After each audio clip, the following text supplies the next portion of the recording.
Imagine this. Before we dive deep into today's dark journey, I want you to understand something chilling. What exactly a red room is, because most of you watching may have only heard whispers about it.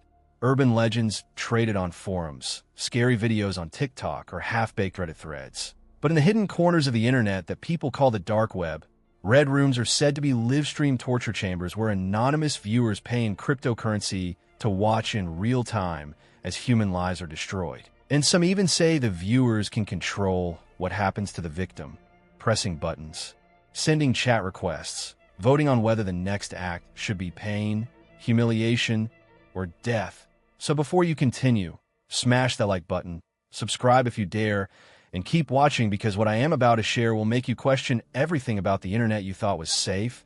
And this is not a made-up creepypasta, but a reconstruction of testimonies, leaked files, and hidden forums that I risked exploring myself. A descent into digital hell. And as the screen in front of me loaded, the access portal, I knew the journey would not only show me things I can never unsee, but also drag me into a psychological trap where fear becomes oxygen and curiosity becomes poison. Because red rooms are not just websites. They are experiences designed to break the soul of everyone who enters, including those who think they're only watching. And my story begins with a midnight search session when the static glow of my laptop seemed to flicker in anticipation. The whispers of hidden onion. Links echoing like a digital ghost calling me, warning me. Yet I clicked anyway, one after another, past drug markets, past counterfeit passport vendors, past forums of stolen identities, until finally a page froze on my screen, a page drenched in crimson with a black box in the middle that read simply, "Do you want to see?" And my heart began to race because I knew this was not a game anymore.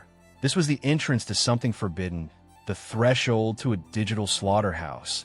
And as I hovered over the button, the silence of my room seemed to grow heavier, shadows thickened, the hum of my fan sounding like screams muffled behind walls, and then I pressed it. Instantly my screen dissolved into static and came back to life with a live feed of a dimly lit room. Concrete walls, a single chair bolted to the floor, and a figure tied to it, hood over their head, their chest rising and falling in panic as a masked man paced back and forth, his voice distorted through a modulator, announcing to the chat that tonight's performance was beginning. And on the right-hand side I saw it.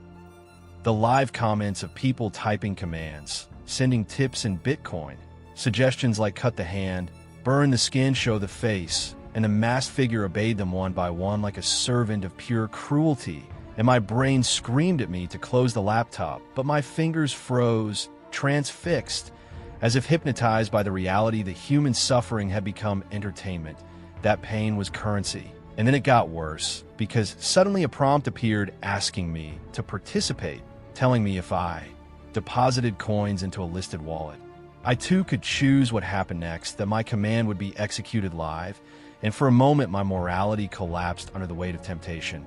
Not because I wanted to hurt anyone, but because I wanted to test if it was real, if this was staged, or if my command could change the fate of the person before me. But before I could act, the victim lifted their head slightly, and in that moment the hood slipped enough for me to glimpse their eye, wide open, bloodshot, staring straight at the camera, straight at me, as if begging me personally to save them.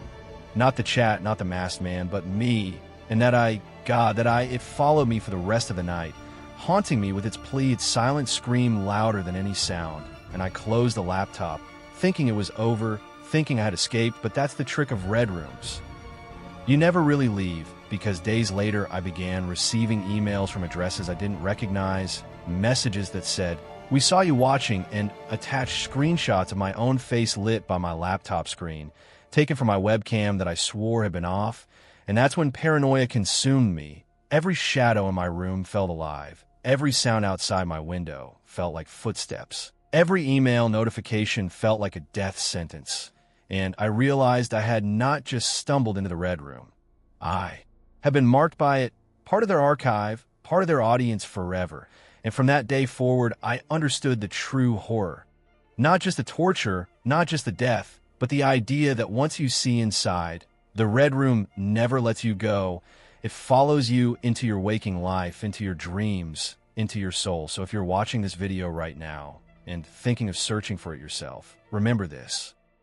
Curiosity is a curse, not a gift. And some doors are not meant to be opened. So smash that like button if you made it this far. Subscribe for more dark truths. And never forget, the scariest monsters aren't hiding in forests or haunted houses. They're behind screens, waiting for you to click.